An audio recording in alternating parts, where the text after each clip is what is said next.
Oi pessoal, bom dia.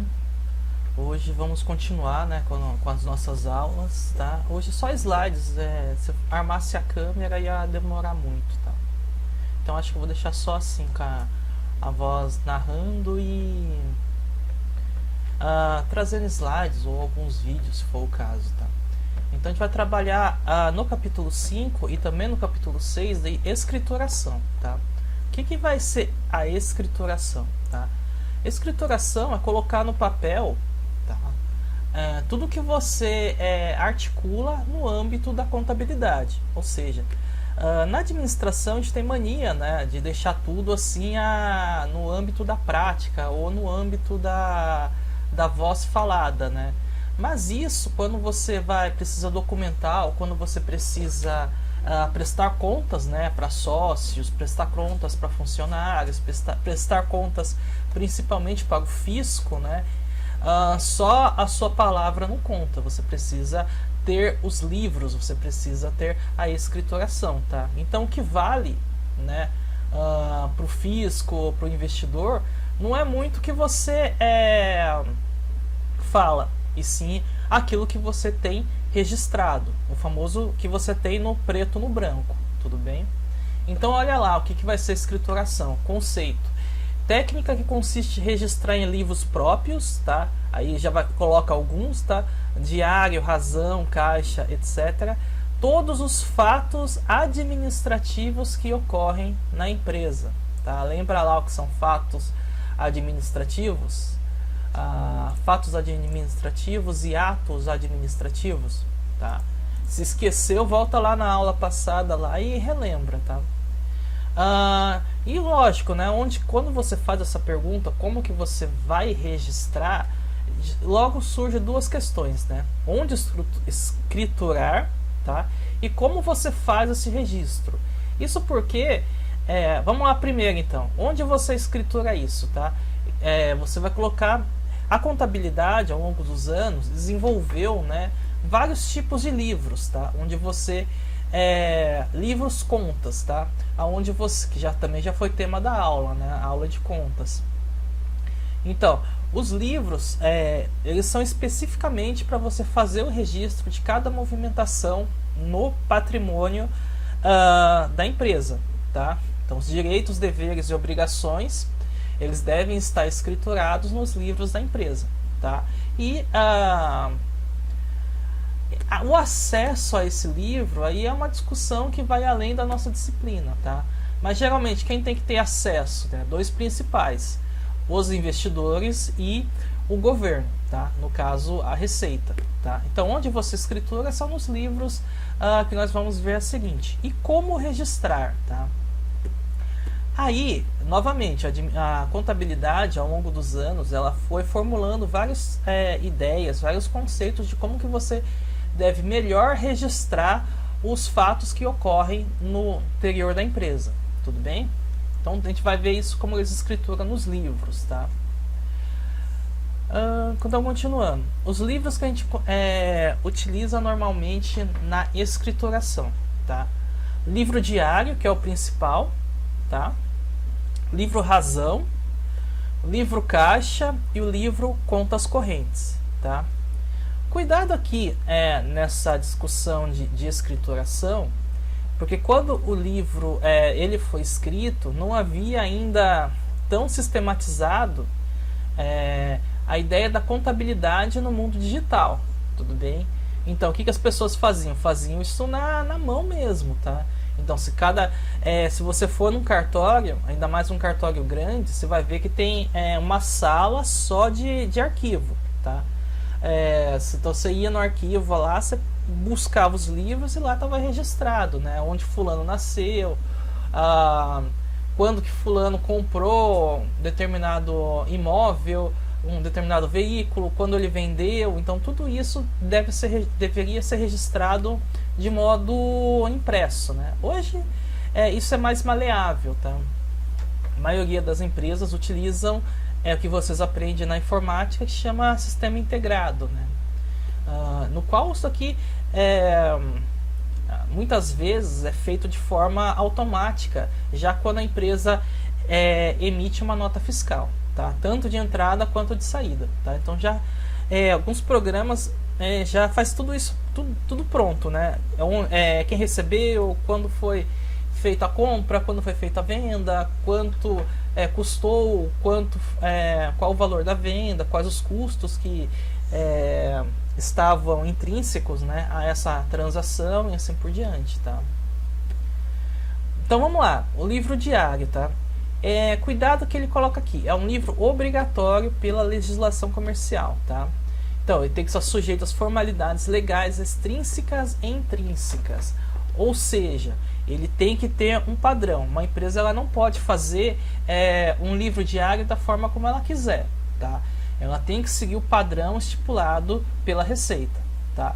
Olha o que ele coloca, formalidades extrínsecas ou externas, tá? Então, externo à empresa, no caso, o investidor e a Receita, e interno, né?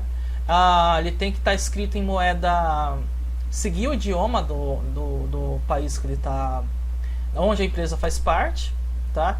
E ele tem que estar descrito em moeda nacional, tá? Então vamos lá, formalidades extrínsecas.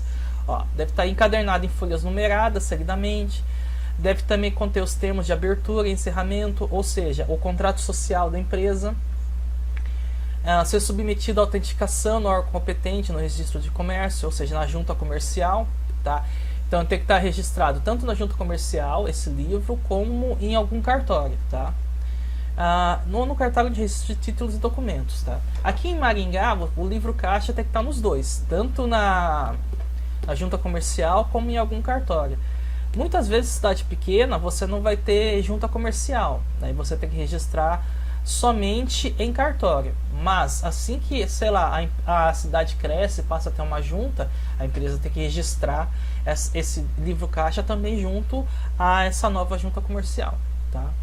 Formalidades internas, tá? Ou intrínsecas. Então, olha o que ele coloca. Escriturado em idioma e moeda nacional, com individualização e clareza por ordem cronológica de dia, ano, sem intervalos em brancos, nem entrelinhas, borraduras, rasuras, emendas e transportes para margens. Por que ele coloca isso? Porque antes o livro era físico, né?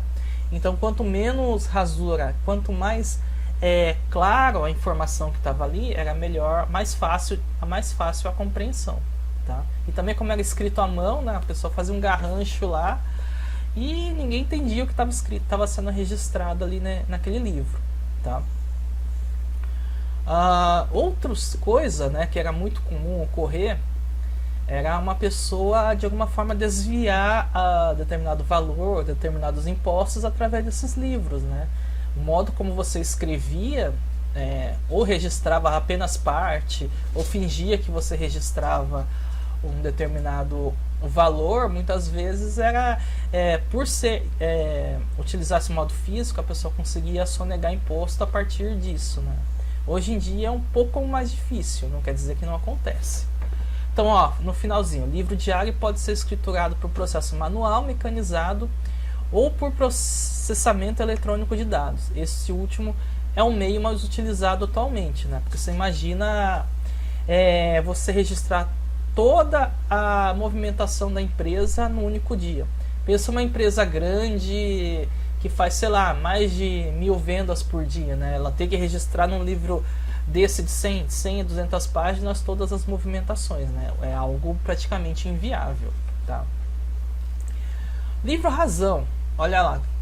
O livro Razão é um livro de grande utilidade para contabilidade porque ele registra o movimento individualizado de todas as contas, tá? Esse livro ele também é obrigatório, tá? Então olha lá, todas as contas a receber, olha, ele vai ter aqui, conta receita, conta caixa, daí ele registra a data, né, referência, né, o primeiro item a entrar no dia útil da empresa, a data, a conta que mexeu, a nota fiscal, o histórico, né, se for venda, se for compra, o débito ou crédito e o saldo que ficou na conta da empresa, tá? Olha lá, referência 2, no dia seguinte, tá? Daí foi registrado na conta caixa um boleto, né, a baixa de um boleto, ou seja, um pagamento de algum cliente, né? Então a empresa teve um crédito de 10 mil reais, tá? Não, ao contrário, né? Não, entrou no caixa da empresa, então tá lá. Daqui ó, de contas a receber, tá? Novamente, ó, aqui na data 27, contas a receber, nota fiscal, a venda, você teve um crédito de 10 mil, um saldo também de 10 mil, tá? Então bem facinho, tá? Administrador geralmente não mexe com isso, tá? Não mexe com essa parte de escrituração, isso é mais a parte do contador mesmo. Porém, né, você como um gerente, né, você tem que estar a par do que o seu funcionário está fazendo, tá? Tanto para poder cobrá-lo, né, de alguma eventual irregularidade, como também para depois não ser passado para trás, né? De a pessoa fazer uma coisa e falar que está fazendo outra, tá? Então é importante vocês terem conhecimento. A gente não avança muito nessas questões aqui no curso de administração, porque você sem ter o CRC, né, que é o registro do contador, você não pode mexer com isso. Mas isso aqui é algo simples, tá? Você tem que ter o conhecimento. Livros contas correntes é bem fácil, tá? É um livro auxiliar do Razão. Ó, serve para controlar as contas que representam direitos e obrigações da empresa. Então, lá no balanço patrimonial. Olha como que são as folhas do livro, tá? São meio parecidas, ó. Sempre a data, né? Aqui o mês, o dia, o histórico, débito, crédito e o saldo, tá? Vocês vão utilizar isso muito também quando vocês forem trabalhar com estoques, tá? Na disciplina de produção. Vocês vão mexer muito com isso aqui. E vai ter o nome lá de PEPs, UEPs e a média, tá? Então, vocês vão mexer muito com essa ideia de compra, venda e saldo de matéria-prima e de produtos industrializados, tá? E o último livro, né, da aula de hoje é o livro Caixa, tá? Também livro importantíssimo, tá? Também auxiliar, neles estão registrados todos os fatos administrativos que envolvem entrada e saídas de dinheiro, tá? Então olha lá, data histórico, né? Recebimento do recibo número 10, você tem uma entrada de recursos, né? Daí você vai ter o saldo. Na data de 5, né? Você tem o pagamento do prolabore e encargos. Lembre-se que prolabore é o salário dos donos da empresa, né? Então você teve aqui uma saída de recurso de 2.160 e depois teve desconto aqui do saldo e assim por diante, tá? Até o final, total do mês, teve 20 mil de entrada e 5 mil de saída. Então você teve um saldo na empresa de 15 mil, tá? Bem tranquilo então, né, pessoal? Bem assim, esse aqui é mais decorar, é mais saber que isso aqui existe, tá? No âmbito da administração, mais saber que isso daqui de fato existe. Não precisa debruçar a fundo disso. Um detalhe que eu já estava me esquecendo: a escrituração ela é obrigatória para todas as empresas a partir do regime de microempresa, tá?